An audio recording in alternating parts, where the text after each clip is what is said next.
Okey, hai semua. Sekarang saya ada di Parit Buntal. Kita berada sekarang di Pasar Raya LS Mart. Jom kita tengok apa yang ada. Kita dah ada dekat Pasar Raya LS Mart. Okey, sekarang saya ada bahagian diapers. Company kami ada keluarkan dua produk iaitu Wheezy diaper pants dengan Midori.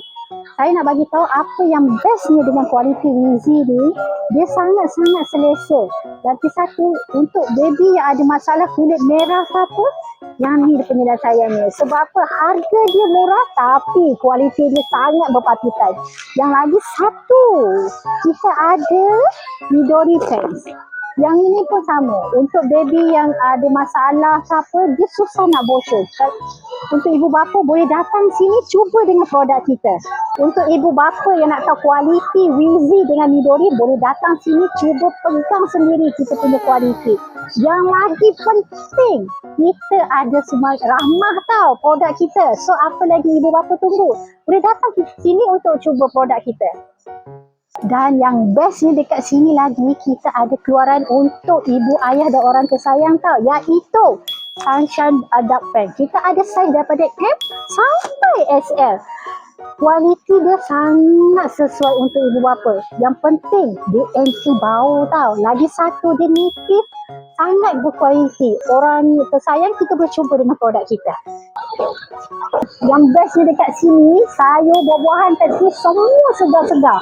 Sebab apa? Dia orang import daripada Cameron Highland tau. Punya banyak buah-buahan dekat sini, daripada sana sampai sini tau. Sayur-sayur semuanya segar-segar. Jom kita tengok.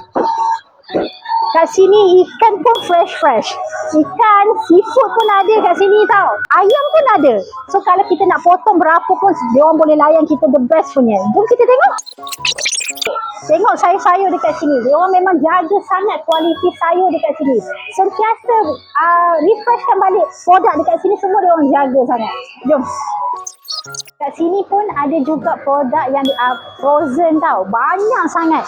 Daripada peti ais sini sampai peti freezer belah sini. Semuanya barang frozen.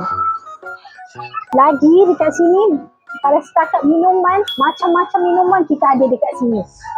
Kita boleh pilih mana yang satu yang kita nak. Okey, jom kita tengok apa lagi ada dekat kedai ni. Untuk peniaga-peniaga yang nak beli plastik bag ataupun polystyrene, dekat sini macam-macam saiz polystyrene ada.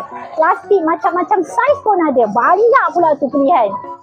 Cuci pinggan, cuci baju, semuanya ada dekat sini. Yang penting harga dia sama. Sangat berpatutan. Murah tau. Jom kita tengok.